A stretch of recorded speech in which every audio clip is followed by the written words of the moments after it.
Welcome to Tell Me Your Story, New Paradigms for a New World. I'm your host, Richard Dugan, and I thank you so much for joining us on the radio broadcast at 7 a.m. and 7 p.m. on a Sunday and Monday mornings at 1 a.m. The broadcast podcasts are available on SoundCloud, iTunes, TuneIn Radio, Spotify, Stitcher, Player FM, Blueberry, as well as richarddugan.com, the homepage, as well as the radio show's page. And we encourage you, if you can, to support us financially to keep the programs moving forward and take care of all of the ancillary things through PayPal and Patreon accounts. They are for your security as well as ours. We hope that you will do your part and do what you can if you feel led to do so. We'll even take energetic support as well. And we also encourage you to go to our guest's website. We'll be giving you that during the interview so that you can continue your evolutionary process. We also encourage you to spend time in meditation, in prayer, in just quiet time during 2020, the year of perfect vision, and the 2020s, the decade of perfect vision. And we hope that you will do that. Listen to that still small voice, that divine self, your higher self, and follow the promptings.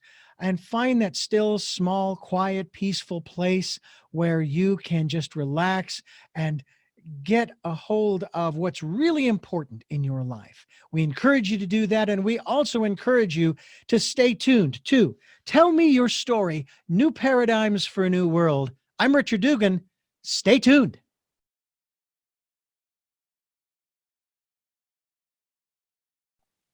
Want you to stay tuned and learn something on this program. We encourage you to do that in every program. And this program is no different. Our returning guest to our broadcast, Tell Me Your Story, New Paradigms for a New World, is Joseph Paretta. I want to thank you again for joining us as we continue our conversation about language. I find it fascinating, and I'm glad that you've agreed to join us again here on the program. Oh, great to be with you again, Rich. And I did not take my red pen out once that entire time you were talking. You're being kind. Of course, I don't use red pens, but that's beside the point. Well, and here's the funny thing. Every word that I spoke, I misspelled. But how would you know that? How would you know that I misspelled those words? We don't have the closed captioning on. You're good. Yeah, that's right. Exactly. Well, today we're going to talk about the non-traditional college student and the education for that non-traditional college student, especially in light of COVID. And we're also going to talk about the aspect of online teaching, but those actually go hand in hand. But here's the funny thing that a lot of people are just kind of flipping out about. They seem to think that this whole aspect of online education, that there's a problem with it. And I understand from a socialization standpoint, yes. But from an educational standpoint, a couple of decades ago, they poo-pooed it if you got a certificate. But today, that's not the case, is it? No, not at all. And I think time is changing to the respect that the internet is such a major part of our life now that it's almost expected that people would be able to learn online. Now that we've incorporated the computer, it's become such a part of our life. It seems natural now, whereas a decade or two ago, we just couldn't wrap our brains around that possibility. So now that we're able to do that, that means that we need to be able to operate the computer in such a way as to move about. If we're using Zoom, for example, this program is now available on YouTube, on my channel, Richard Dugan, where you can watch the program, see our guests, and sometimes we'll throw up a screenshot of whatever it is we're talking about, or I'll hold up the book. I'm still learning about all of that too, because I try to set myself in the center of the camera there, so I'm in the center of the screen. And the other day I was doing an interview and I held the book up, put it right in front of my face. Yeah, well, that's natural. Sure. But now I'm thinking, okay, so maybe I should set my image, my head to the left or to the right, and then put the book up, if they have a book, up to that side. But we've also gone to websites, and I will do a screen share, and it works out really well.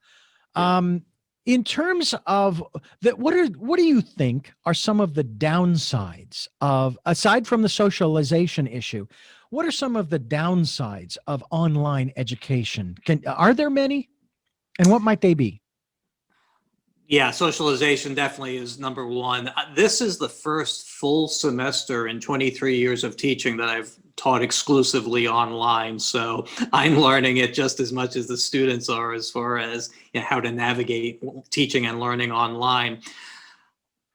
I think the biggest thing for me as an instructor is not being able to read facial features and body language. If I'm teaching a skills-based course like a Writing 101 course, I can frequently see if a student is getting it or not getting it by reading the body language.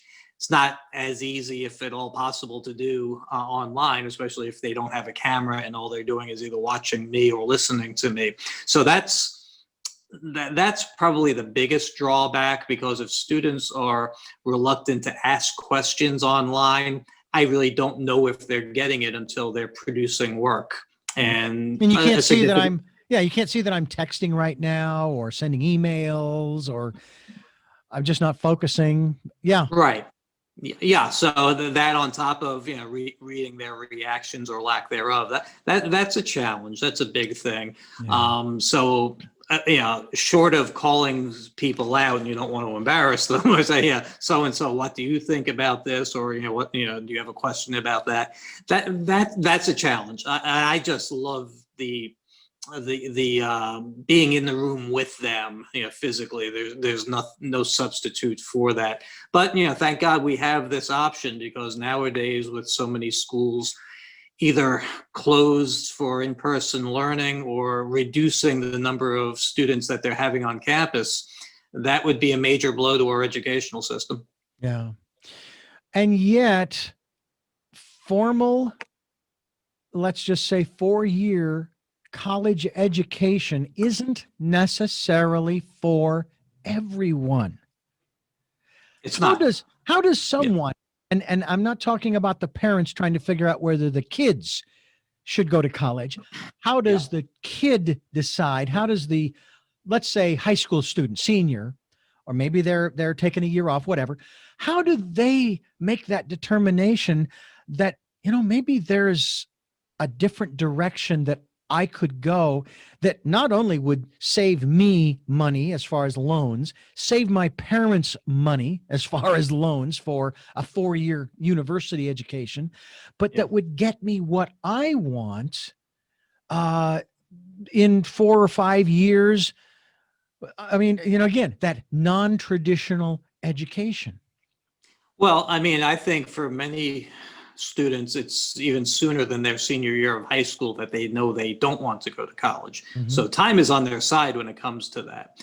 The problem is that they're either forced by a parent or whomever to go to school when they really don't want to, or they're led to believe by society that the only way to succeed is with a college degree.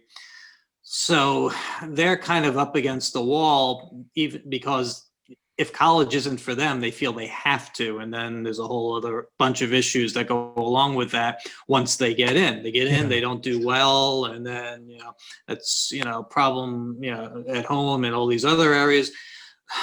So, the best thing I tell students is that you got to want to be in college first and foremost, because it's a huge investment in so many ways. And secondly, if you don't want to be in college, by all means, don't go to college, because, success should not be measured by somebody else's standard. It's got to be measured by our own individual standard. Do you find that with your students, and I don't know how many of the parents that you communicate with in terms of students, because I know college is a far cry from high school. Yeah. Do you find that the attitude of the parents of students is more now, let's let the kid decide what he or she wants to do, the young adult, if you will, in terms of choosing majors or being in college? Or are you still seeing that stereotypical, you're going to college because none of us have ever been to college and you're going to be the first, or whatever the argument is? Fortunately, I'm protected by the federal government by a law that says I don't have to talk to the parents unless, the parent absolutely says, "Do you have to talk to me?" And the student signs off on it, but that rarely ever happens. Yeah. So the best way for me to really answer that question is once I know the student for a while and I either overhear conversations or read some of the things they've written, then I know the amount of influence a parent may have on the kid. And it's not so much where the parents are even saying, none of us have gone to college, you've got to go. It's more of, you come from a long line of college graduates, you need to keep that trend going. Or culturally, students of certain cultures, like when my parents expect me to be a doctor or my parents expect me to be a lawyer. So there's this expectation foisted on them at a very young age, and it's very stressful for them. And I can't tell you, I've had several of them who have gone down the road and just have hated it, but they've just felt they've got to do it for their parents. Yeah, and then the parents are stereotypically living vicariously through their Yes. children because it was something they wanted to do, but they couldn't, Right. or they Right. didn't, for Yeah. whatever the reasons are. Their family didn't have the money, or they didn't have the grades, whatever the case Yeah. might be. Let's start talking about this aspect of learning the language. Now, granted, when we're born, it has been said to parents and family and friends and so forth that you need to talk around your infants and your toddlers so that they can learn the language, which to me is fascinating that a child, an infant, and a toddler actually learns. Because I think about learning a foreign language now, and I'm thinking, oh my God, that is just going to be. I mean, we tried learning Gaelic after going to Ireland a couple of times. Mm-hmm. And we learned a few phrases and so forth.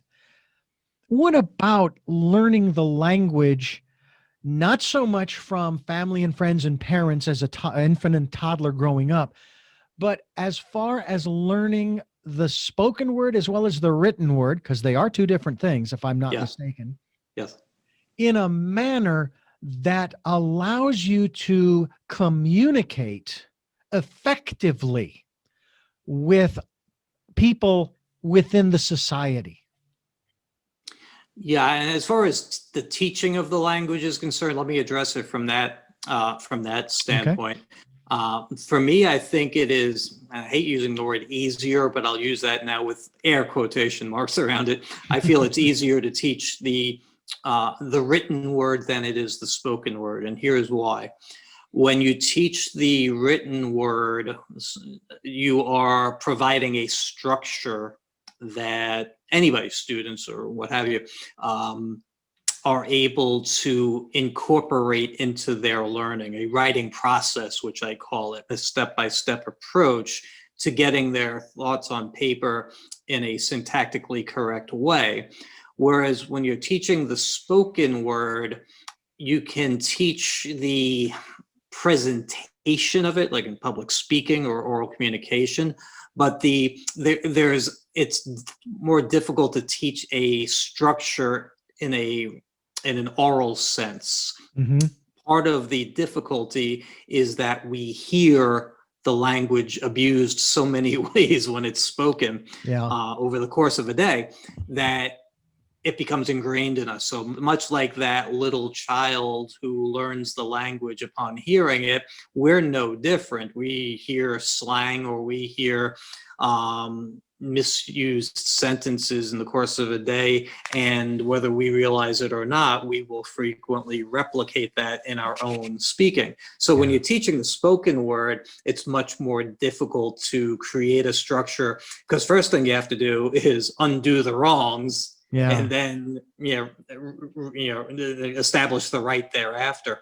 So the spoken word is definitely more difficult to teach. It's a shame you can't just hit the F key and reformat that section of the brain and start over, because it's very interesting. And I think about, matter of fact, the one word that came to my mind when you said that, spoke about that, was the word, which isn't a word, irregardless.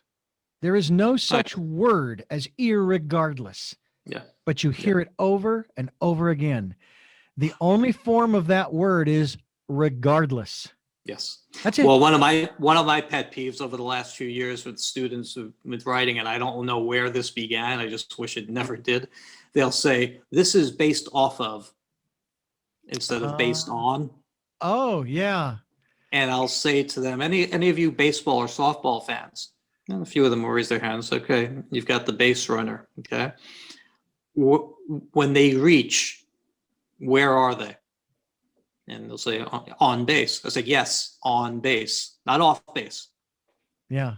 So just as a way to try to draw a visual for them There you that they go. can hopefully remember and apply in their own writing. It works for some, it doesn't for others. But Sure. yeah, the mangling of certain words or certain phrases. And as I said, I don't know where some of them begin. I just wish they would end. Yeah. Well, I like to repronounce words as to get across a point. And that's a whole different story from making up words that really don't exist. Now, I thought when I talk about how we want to move from a lifestyle and a social structure of survival to thrival, I thought I had invented a new word. And then I looked it up and I realized, okay, I'm willing to relinquish credit for that word. I'm just glad it's there. It's great. Yeah. Yeah. So those are the kinds of things. And then, of course, repronouncing. Now, if you take the British pronunciations of certain words like laboratory or lavatory, laboratory is one, privacy Right. is another, privacy, privacy. They're the same words, but another one that I like to repronounce is people believe in coincidences. There are no coincidences. Right. There are, however, coincidences. Right. Now, it's still spelled the same. It's just Yes. I'm putting the emphasis on, as they love to say, on a different syllable. Soluble. Yes. Syllable. And it's that there are things that coincide. Yes. There are no accidents, is what I'm trying to say with that. There are no accidents. There's a reason. Whether you know what it is or not, there is a reason. Yeah. So that is one thing. Okay. And a lot of people will, for example, in musical lyrics, they will take liberties with the pronunciation of certain words, still using the word, just pronouncing it a little differently to match the phraseology that they're singing about. And people still get the meaning. That's another aspect too, by the way. That's poetry. Yes. Musical lyrics to me is just poetry put to music. Yeah, absolutely. And that's a beautiful thing. That's a different kind of written language as well. Not just the lyrics, but poetry specifically, that is incorporated into many aspects of our lives. Do you, and then there's the other aspect, the written language of newspaper writing newspaper stories is written differently than the way we speak. Yeah. Do you have any information as to where some of these styles came from? And I'm thinking specifically of the newspaper style, where that came from, or did it just evolve to what it is today? Because when I worked for a radio reading service where they read the newspaper, the readers would have to sometimes on the fly live, they would have to edit the story because at the beginning of the paragraph, it would say, Bill Johnson said, blah, blah, blah, blah, blah, blah, blah, blah, blah, he said. And it's like, you don't want to say the second he said. Yes. Or, Bill Johnson is quoted as saying blah, blah, blah, blah, blah, and dropping the he said at the end. Right. And they would have to do this sometimes on the fly. Any information from your standpoint on that? I don't know where it began. The one thing I find interesting, the journalistic approach or style that is most familiar to most of us is the who, what, when, where, why, how approach, meaning the most important questions are answered usually within the first 3 paragraphs of the news story. And then after that, the understanding was, let's say with the New York Times, once you read the first 3 paragraphs, you pretty much know everything you need to know about that particular story because the journalist has been taught this style of addressing those questions early on. So with the belief that the reader does not have that much time to read, so you give them what they need up front. What is interesting is I've read some old time sports stories, journalism stories from newspapers. And the way that people like Ring Lardner and Red Smith and other old-time sports journalists wrote, it's almost like they were writing short stories in the newspapers, because they use these long flowing, very descriptive words and drawing these elaborate word pictures that I was very surprised the first time I read some of those, because it was a totally different approach from what I learned when I took journalism classes and what we see in the newspapers today. Mhm. So when it changed, how it changed, why it changed, I don't know for sure, when all these things happened, but it's very interesting to see that, as we talked about previously, how writing has either changed, evolved, devolved, however you want to look at it, Mhm. in any of its forms, whether it be journalism or essay writing or what have you. What I also find interesting is the culture, we'll call them the cultural mores, and how, especially here in the 21st century, they want to change the language within I'll call them literary masterpieces. For example, the stories of the Tom Sawyer and Huck Finn, and they want to take out the N word. Yeah. And it's like, but that's the way they spoke in the times in which Mark Twain wrote these stories. Yeah. So now you are changing the story, and from my perspective, it's no longer a story by Mark Twain.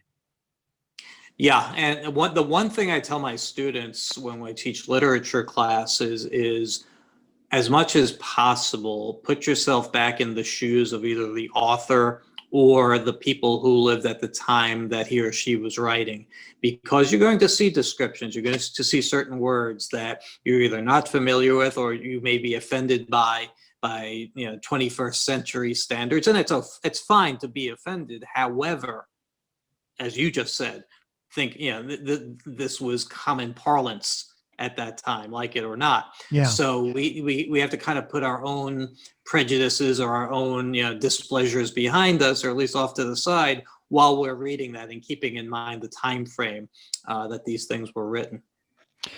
Yeah, and I would actually then superimpose that philosophy or logic, shall we say, onto what's going on in this country in particular, but it actually is going on around the world, about taking down symbols that represent certain parts of our history. Now, I don't have a dog in this fight, but you can't change history by removing the symbols. It's Right. still got its good, bad, and ugly. Yeah. And by removing the symbol, you have done nothing but removed a symbol.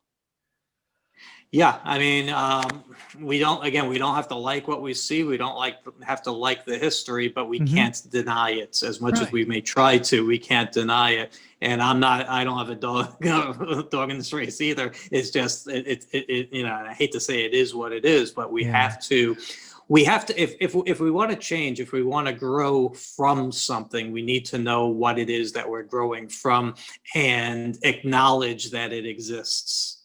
Because if we don't, then there's a greater chance that we're going to repeat that thing that we're trying to, ignore. We go down these pathways to come back to what we wanted to talk about. First of all, what do you consider, as an educator, non-traditional education? Non-traditional education. I mean, I guess traditional education would be anything that's classroom oriented. Anything that's not classroom oriented could be considered non-traditional education. When I talk about non-traditional students in particular, I mean those students who are, let's say, beyond what would be considered college age, which is usually the 18 to 22-year-old time frame. So anybody who's older than that would be considered non-traditional students.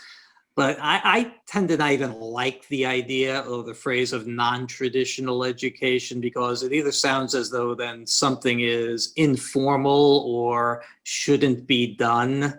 So my feeling is if anybody can learn a skill and apply it and make themselves valuable either to themselves or to others, then it's important. So, whether it's in the classroom or elsewhere, go for it. So if people want to look at non-traditional as being something that is outside of what we think of, formal schooling, then that's fine. But however you can get it, go get it.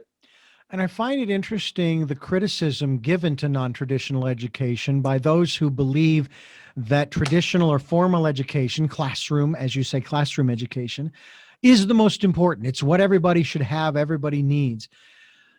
I found it interesting as I grew up in grade school and public grade school, public high school, and then junior college. As I was going through each of the grades, I would learn about the differences between, first of all, between boys and girls and their ability, their capacity to learn. Mhm. And that girls had a greater capacity as they were growing up to learn in a formal educational system, classroom setting, than boys, because boys were pumped full of energy and they couldn't sit still. They were moving around and this and that and the other thing. Right. And then as I got out of high school, and actually shortly before I got out of high school, I started hearing the stories about how they wanted to normalize all the kids by putting them on Ritalin and other chemicals. Yeah. And I thought, Yeah. well, wait a minute, but you just told me that boys and girls learn differently. They absorb education in different ways, but now you want to normalize them? That doesn't make any sense.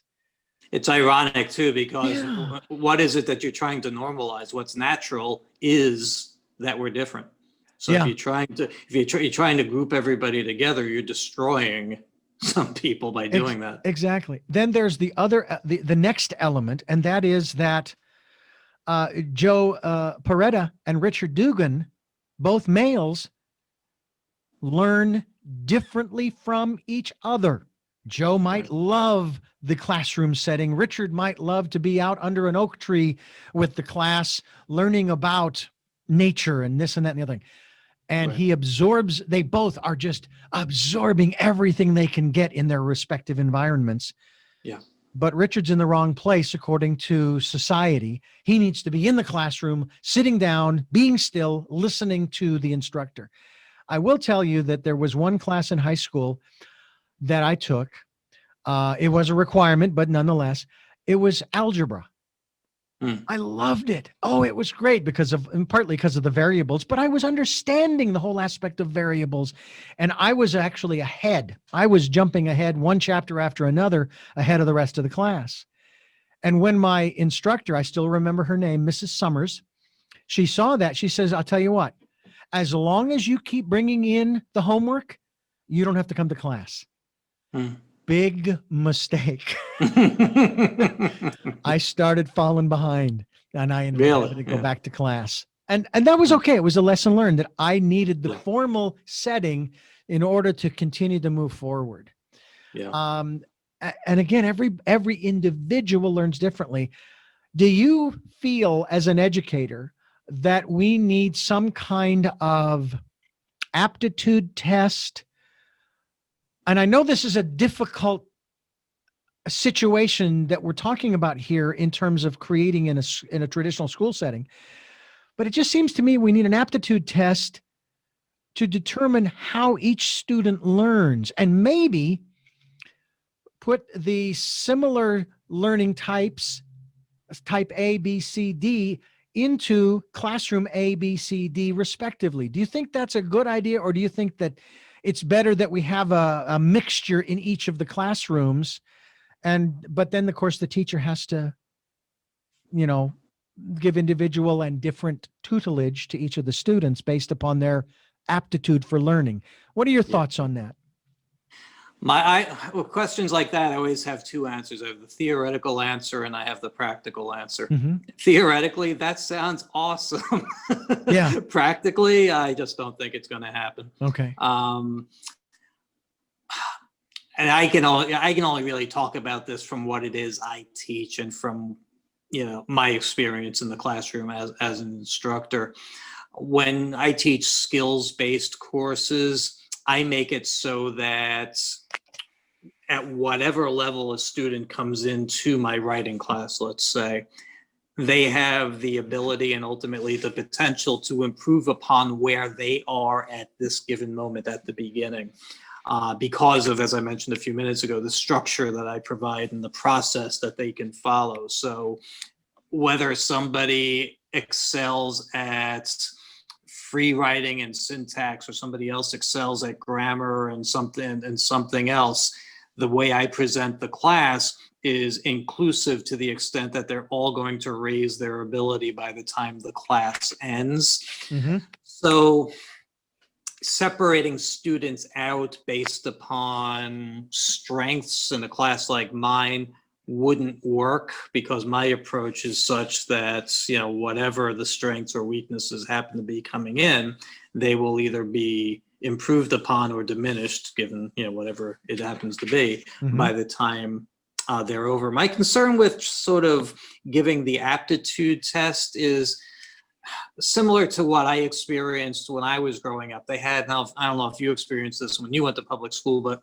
our school system had this tracking system where you had like track 1, track 2, track 3, and track 4. Track 1 was the best students, and then with each other track, it was, less able students, let's say. So by the time you got down to track 4, there was such a stigma attached to being in track 4. It's like you see the kid walking down the hallway and you're like backing away from them like they have the plague or something. And I think that aptitude tests or any type of tests like that, we run the risk of separating out in that kind of tracking system. While it might have all the best intentions, I think socially and psychologically, it has an effect upon students that can be avoided. Yeah, there is no question. It's a very tricky situation to have to deal with. And yet I know that it is something that we have to discuss. We have to figure out ways of educating our youth. What about adult education in that regard? Again, I know you're doing it is college level, correct? Right. Yes. So you're dealing with not just young adults in their late teens and 20s, but you have older students. You've had older students as well, who Frequently. are doing continuing education, just wanting to maybe sharpen that blade, so to speak, of that particular subject a little bit more. Right. Do you find that the older students, and again, I would say 30 plus, they are, if they didn't want to be there, and this was my attitude with junior college, I wanted to be there. Not so much grade school and high school, but once it was given me the option to go to school, to get an education and further myself, I wanted to go. And so do you find that they are more malleable than a lot of the younger college age, again, teen to mid 20s age students to the learning, to the education that's being provided? Yeah, in fact, the non-traditional student that you're referring to is my favorite group of student, in part for the reason that you just mentioned. There is that malleability once you make them believe or get them to understand and believe that they can do it. The biggest issue, again, and I'm teaching writing, so I'm going to come from my experience. So many of them have been out of a classroom in any setting for so long that they come back and they're petrified.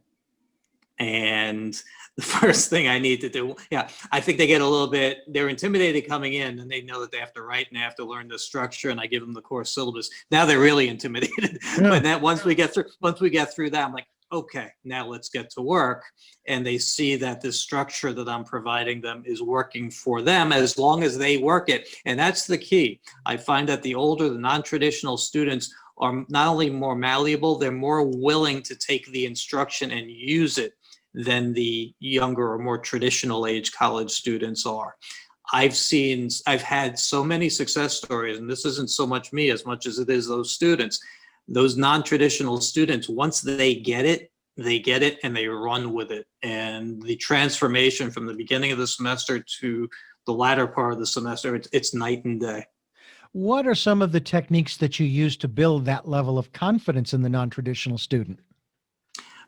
Constant work. There's no substitute for just doing it. I mean, these students are in the workforce. They've been in the workforce for many years, so they know what it is to just do things and work at it and get it in whatever field they happen to be in. I kind of take the same approach when I'm teaching writing with them. I'm like, guys, I'm giving you this format, the structure to use. I'm here to work with you. I expect you to make mistakes. And I think that's one of the biggest things that any student needs to do and accept, is they need to make mistakes in order to learn and to grow from them. So I say to them, if I make a lot of marks on some of your early work, don't be scared by that. Consider it a blessing, because that's how you're going to learn and you're going to grow. So we just continue to work at it until little by little, I tell them, practice makes improvement. So the more they do it, the better they're going to get at it. So I try to make this as practical as I can. It's not theoretical. It's not, I don't go into the classroom with a pipe and patches on my elbows or anything like this. I roll up my sleeves and say, let's do this. Have you ever considered removing from the vocabulary the words success and failure, replacing both of them with the word learning and all of its associated words? I have not, but one thing I have done with that word failure, and I've told several of them to write this down, is that failure is a result, not a person. Yeah. And I say that because, and then when I say failure, I tell them, I'm put that in the air quotes again, I'm just saying this is the result that you produce at this particular point in your education. Because this is what you know at this particular point. This is what you're capable of producing at this point. And again, as we continue to improve, we move away from and we build upon that earlier assignment until we get up to where we need to be. But that's interesting. You're replacing success and failure with learning, because that's really what it is. The results are quote unquote success or quote unquote failure. The process is the learning. Yeah. And yet at the same time, you've got the process of Edison and the light bulb. Then we've all heard the example many times. And he didn't accept the word failure when people looked at the 990 different examples over on his workbench that the light bulb didn't work. He says, I just found 990 ways that it didn't work. That's all. And then I found one that did. And of course, now we've moved on from incandescent to LED. And that gentleman also was probably in the same boat, that he was working, trying to perfect this new low energy usage illumination device. How'd you like to be referring to your light bulb instead of as a light bulb as an illumination device? Because they do measure the light emitted as lumens. Lumens, yeah. But it's the same thing with each one of us. I was trying to load something into my truck, and it fell back and the cap popped off and stuff leaked all over the place. And I recapped it and I said, okay, I got to try something new, but I'm going to have to wait until later because, I need to rethink this and so on and so forth. So I finally found a way, and I finally got the load in the truck. And it was amazing. And it's like, okay, that's what I should have done in the first place. But I figured I could probably lift it. And obviously I cannot bench press 300 pounds. It's just not in my DNA. Yeah. What about, and shifting gears here, this aspect of learning in the COVID or coronavirus era? Do you take into consideration the levels of anxiety and stress, awareness of stress? Again, I know you can't read the body language. You're probably not even able to see the students' faces on the screen because you don't have it set up in that fashion, because that could be distracting. At the same time, I'm sure that there must be some interaction vocally where you're able to pick up. Or maybe the work that they submit to you via email, you're able to pick up on this person is, needs a little extra something. What about the educational system in the coronavirus era? Yeah, I'm going to go back to last semester at a different school where I was teaching. I was teaching at a community college last semester and had taught there for several years prior to moving to this new location. And many of the students where I taught were struggling economically, and as a result of that, they did not have things at home like a computer and other things that many of us take for granted. So there was the stress once colleges shut down back in the spring. There was the stress that several students had of not having the technology necessary at home, or the fact that they are working and some of them were losing their jobs because of COVID, or they were getting more responsibility because they would had to take care of parents, and just a lot of things that we could not have foreseen just several weeks before everything shut down. So from experience, I've learned how to take those things into consideration. And it's a challenge for everybody involved, whether it be the students themselves, those of us who are instructors, administrators. And the biggest challenge is then teaching a class, instead of teaching them as a class, teaching them as individuals in a class setting. And by that, I mean person A may be less affected by COVID than person B is, and person C is the most affected of all. So you really just had to take it on a case-by-case basis. And it is a significant challenge. But, it's just, what we've been thrust into. It's been said that it isn't the changes that we have the problem with, it's adapting to them. Oh, yeah.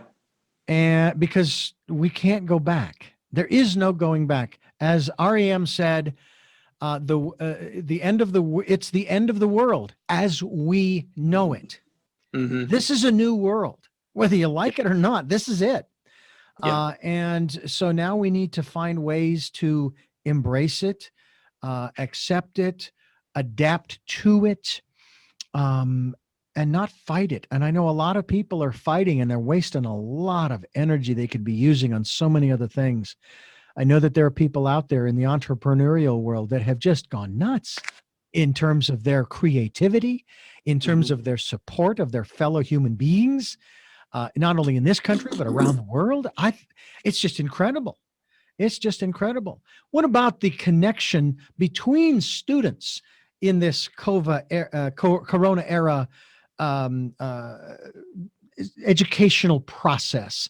Are you seeing that? Is there still that kind of collaboration? Because I know that if you were sitting in a classroom, haven't they sort of maybe worked together a little bit outside class to support and help one another? Oh, sure. I mean, if we were in a traditional classroom setting in previous times, pre-COVID, if you will, they would be working together in the classroom, outside the classroom. They may actually even have other classes together in addition to mine.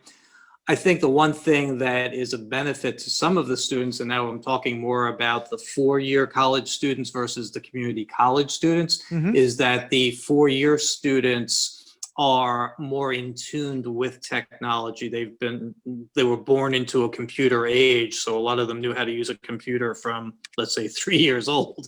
So, for them, this is kind of second nature. So communicating via the computer is just, it's common, whether it's, through a website like Facebook or through texting or email or whatever. So for them, learning in the COVID era is less of a struggle or less of a challenge than it might be for a non-traditional student, or in some cases, like some of the community college students who I dealt with last semester. So I don't think it has as big an effect on some of those students. What is the most challenging for you as the instructor? What's the most challenging aspect of teaching in the COVID era? And you may have addressed it already, but maybe elaborate from that perspective. The most challenging aspect of teaching the English language to the students? Keeping them engaged. And I'm in the classroom with them, obviously, like I said earlier, whether it be a writing class or a literature class, I can, read their language, read their facial expressions, call on them. They're more apt to ask questions in person, actually, than they are online. So making sure that they're getting it, keeping them engaged, making sure that what I'm saying to them is making sense. Online, for somebody like me, you're talking about somebody who's been an instructor for 23 years, and this is the first semester in all that time I've taught exclusively online. So, yeah, I was one of those people back in August who was questioning whether or not I was going to be able to succeed to the level that I'm used to succeeding as an instructor. So, the biggest thing is keeping them engaged. And by now, at this point of the semester, where we're a couple of months in, I think I've gotten through to them the necessity for them to stay focused, because I'm going to be limited as to what I can do to make sure that they're, staying involved.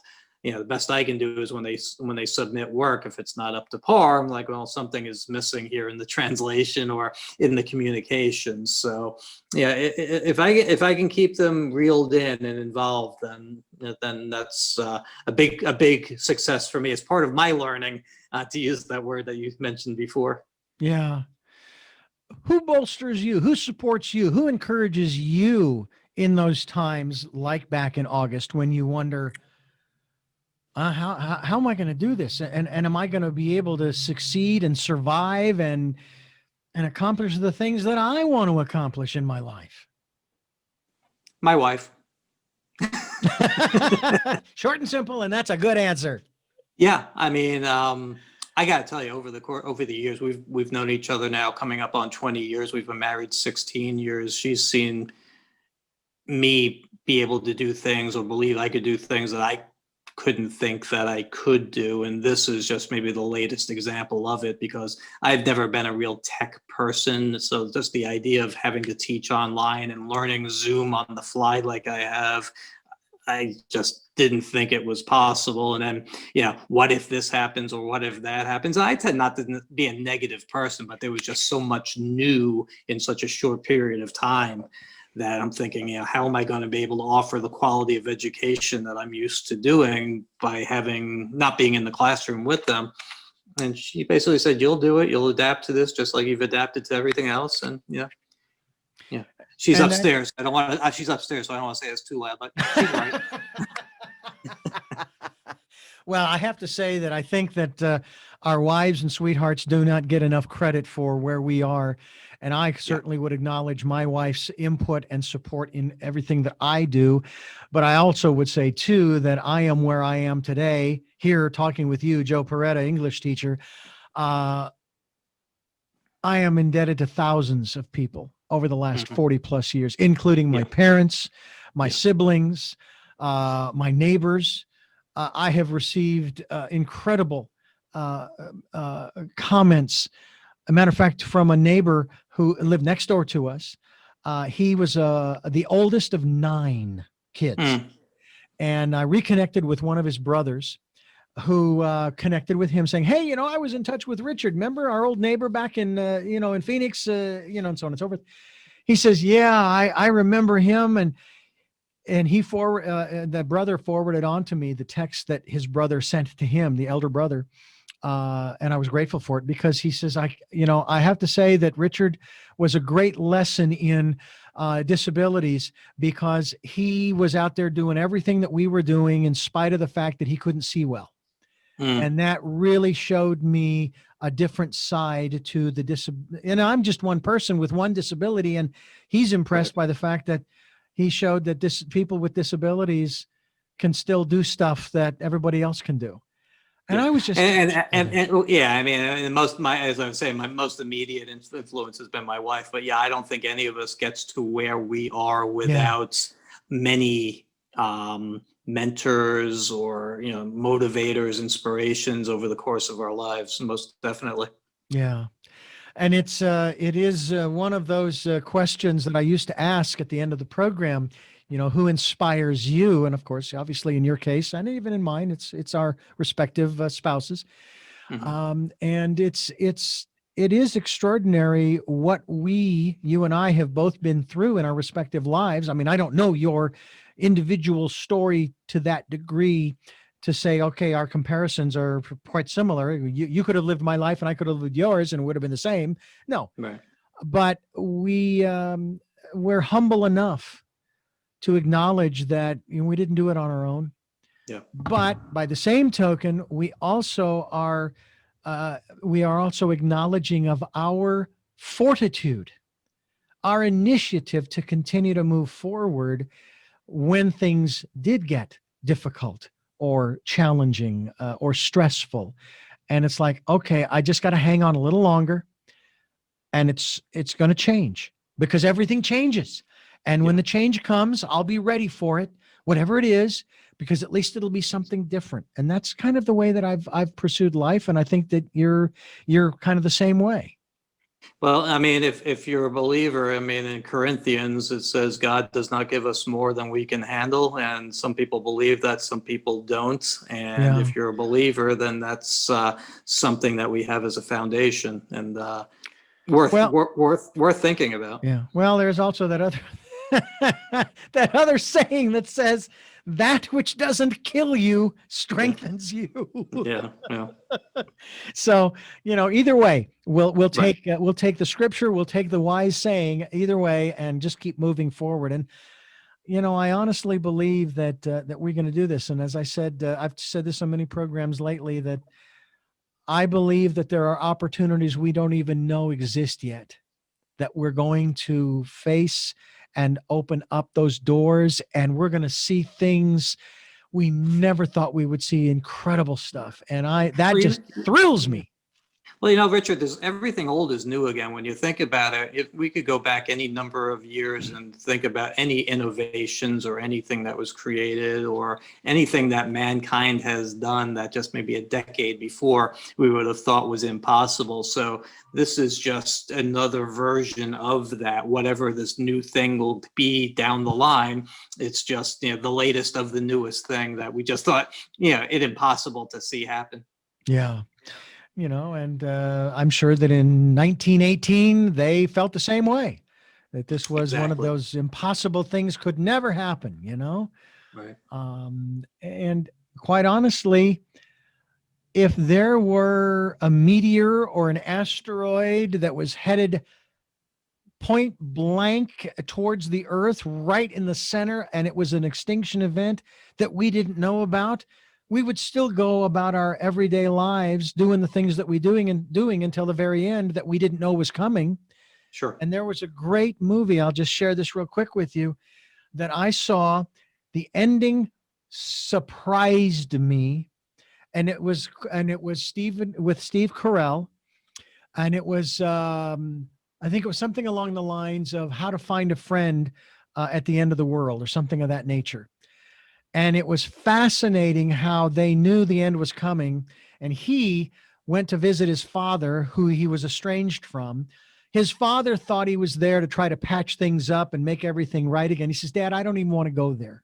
Okay. Mm. I'm here now with you. You are my father. And all I want to do is spend this time with you," and whoever else was with him. That's all I want to do. Right. And pushed all of that other stuff aside.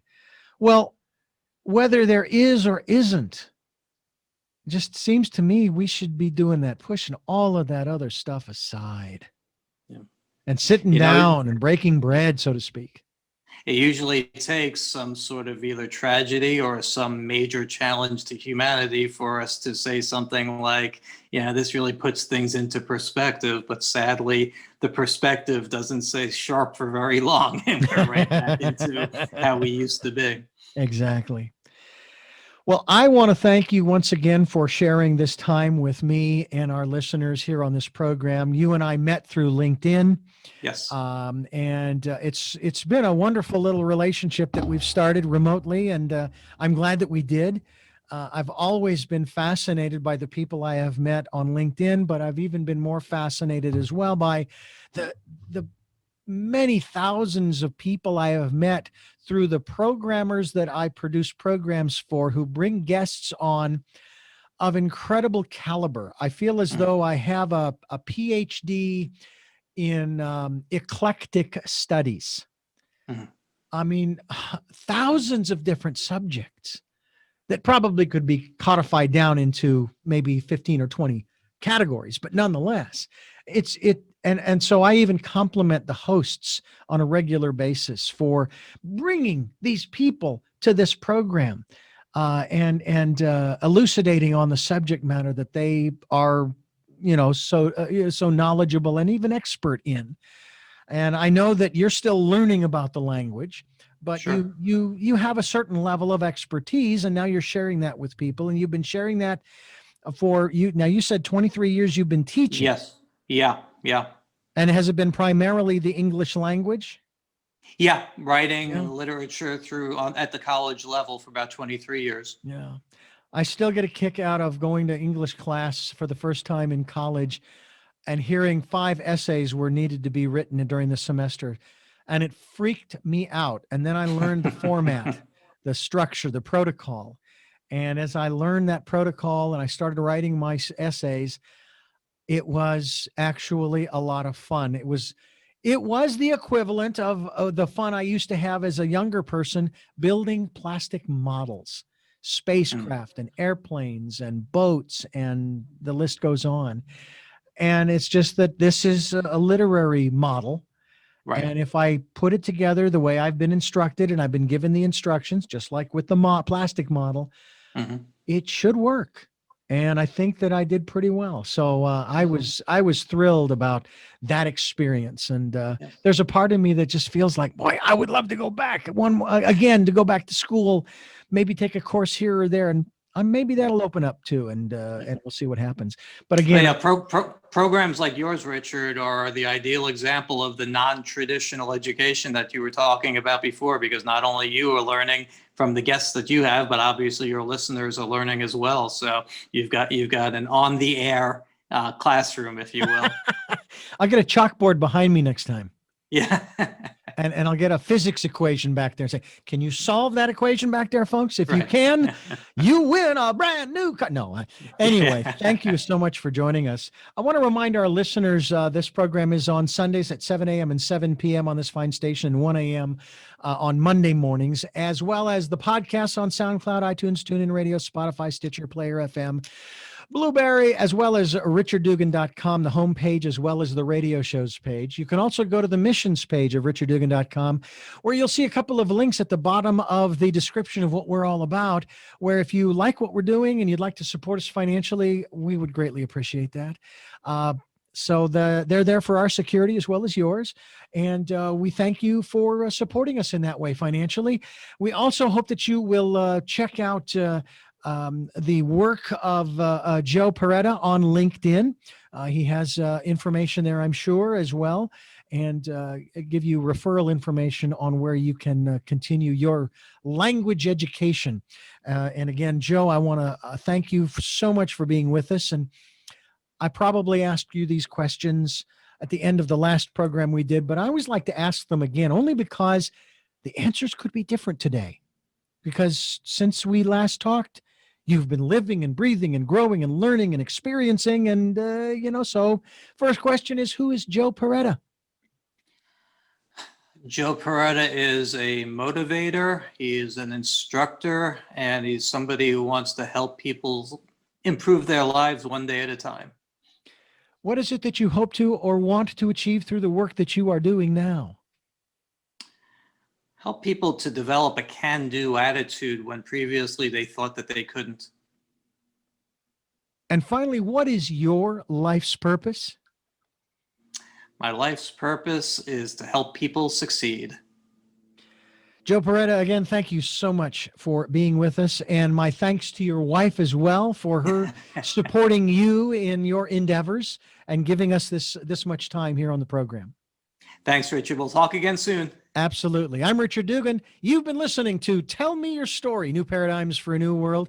We are giving you choices and knowledge of those choices to help make your dreams come true. And until our next broadcast, podcast, videocast, love to lol.